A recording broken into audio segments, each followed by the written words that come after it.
ប្រទេសចិនផ្ដល់ជំនួយមនុស្សធម៌បន្ទាន់20លានយួនគាំទ្រដល់បាត់ឈប់បាញ់កម្ពុជាថៃនិងដឹកនាំកិច្ចពិភាក្សាសន្តិភាពនៅខេត្តយូណាននេះបើតាមការលើកឡើងពីឯកឧត្តមវ៉ាងវិនប៊ិនឯកអគ្គរដ្ឋទូតចិនប្រចាំកម្ពុជាតាមបណ្ដាញសង្គមផ្លូវការរបស់លោកនារសៀលថ្ងៃទី28ខែធ្នូឆ្នាំ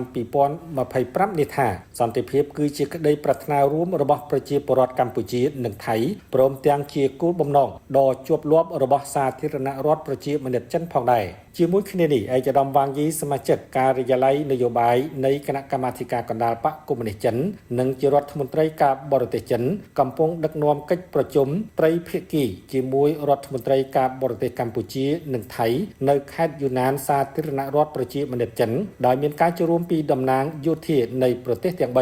ឯកឧត្តមបានបញ្ជាក់បន្ថែមថាចាប់តាំងពីការកើតមានចំនួនតាមព្រំដែនមកចិនគឺជាប្រទេសដំបូងគេនិងជាប្រទេសដែលបានផ្ដល់ជំនួយច្រើនបំផុតដល់កម្ពុជាដែលបង្ហាញពីមិត្តភាពដ៏ជ្រាលជ្រៅនិងយូរអង្វែងរវាងប្រទេសទាំងពីរដើម្បីជួយដល់ជនភៀសកនិងប្រជាពលរដ្ឋដែលរងផលប៉ះពាល់ពីចំនួននេះរដ្ឋាភិបាលចិនបានសម្រេចផ្ដល់ជំនួយមនុស្សធម៌បន្ទាន់មានតម្លៃ20លានយួនជូនដល់រាជរដ្ឋាភិបាលកម្ពុជាជំនួយជាបឋមបានដឹកមកដល់កម្ពុជារួមមានតង់ភួយនិងស្បៀងអាហារចាំបាច់មួយចំនួនដើម្បីឆ្លើយតបទាន់ពេលវេលាចំពោះតម្រូវការបន្ទាន់របស់ប្រជាពលរដ្ឋដែលរងផលប៉ះពាល់ដោយសារសង្គ្រាមនៅតាមបណ្ដោយព្រំដែនរវាងកម្ពុជាថៃនាពេលកន្លងមកហើយចិនបញ្ជាក់ពីជំហរការបដិញ្ញាចិត្តក្នុងការគាំទ្រសន្តិភាពការសន្ទនាដោយសន្តិវិធីនិងស្ថិរភាពក្នុងតំបន់ព្រមទាំងបន្តពង្រឹងកិច្ចសហប្រតិបត្តិការជិតស្និទ្ធជាមួយកម្ពុជានិងថៃជាបន្តទៀត